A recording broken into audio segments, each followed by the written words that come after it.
Sziasztok lányok! Szeretnék egy pár szóban beszélni nektek a nyári sminktetoválásokról.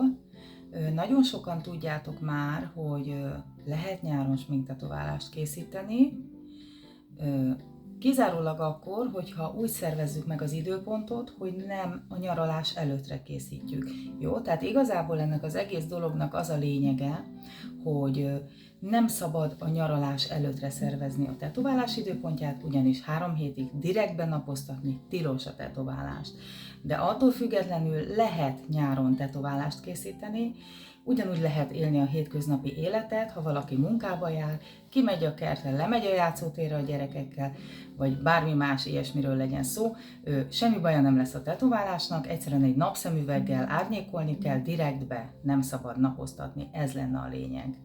Jó, lányok, tehát nyugodtan, aki hozzám érkezik sminktetoválást készítetni, mindig minden esetben pontosan tájékoztatom az utóápolásról, tudhatjátok, hogy mit, hogyan kell csinálni, írásba is oda szoktam adni, és nagyon pontosan átbeszéljük.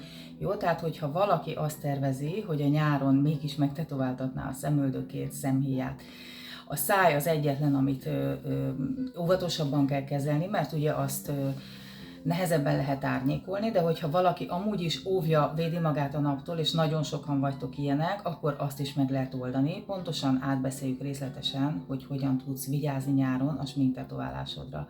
Ez nem egy ördögtől való dolog.